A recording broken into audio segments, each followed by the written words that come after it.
Midwinter Break, adapted from Bernard MacLaverty's 2017 novel, arrived in theaters earlier this spring.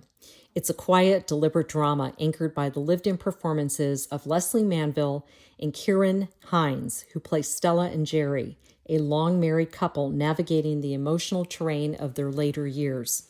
The film is less interested in plot than in the subtle, often uncomfortable truths that accumulate over decades of partnership. While the film acknowledges their past, it largely skirts the early trauma Stella and Gerry endured in Northern Ireland during the Troubles, the 30-year ethno-nationalist conflict that left deep psychological scars. This history isn't spelled out, but it lingers like a low-grade hum beneath their interactions, shaping their silences as much as their words. The restraint is intentional, though some viewers may wish the film confronted this emotional bedrock more directly. After relocating to Scotland, Stella and Gerry settle into the familiar routines of work and domestic life. Gerry builds a successful career as an architect. Stella teaches school. Their marriage is marked by tenderness and humor, but also by the kind of emotional autopilot that can dull a relationship's edges. The film's early scenes capture this dynamic with precision, small gestures, shared shorthand, and the comfort of long-standing habits. But cracks show.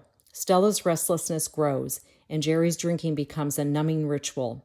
Seeking clarity, Stella secretly books a trip to Amsterdam, ostensibly a holiday for the two of them, but in truth, a pilgrimage to a monastery for spirituality devoted to single women. Her Catholic faith has deepened, and she longs for a sense of purpose she no longer finds at home. Gerry, for his part, adores Stella, but struggles with her devotion, especially her belief in miracles. His skepticism reads to her as dismissal. Their tension is subtle but persistent, and the film wisely avoids melodrama. Instead, it lets the emotional distance widen small, believable increments. As the story unfolds, the couple begins to reveal the self-loathing and unresolved grief they each carried for years. This is where the film is at its most honest. Manville's Stella is especially compelling. A woman shaped by sacrifice, tolerance, and a deep well of care that has gone unacknowledged for too long. Hinds' Gerry embodies the emotional opacity of many men who have never been taught to articulate their inner lives. Director Polly Finlay brings a stage director's sensitivity to the material, allowing scenes to breathe and trusting the audience to sit with ambiguity.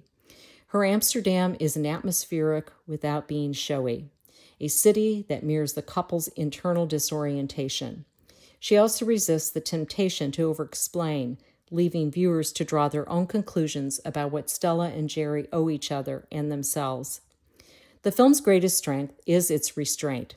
The performances are grounded, the dialogue measured, and the emotional stakes feel real rather than manufactured. In an era where marital conflict on screen often defaults to shouting matches or violence, the civility with which these characters express their pain is refreshing and far more powerful. Midwinter Break is a film that invites conversation. Friends or couples could easily spend an hour over coffee unpacking its themes, its silences, and its unresolved questions. It's not a film that tells you what to think. It's one that lingers, asking you to consider what long-term looks like when the past refuses to stay buried. For KSQD's Film Gang, this is Susan Lefgren.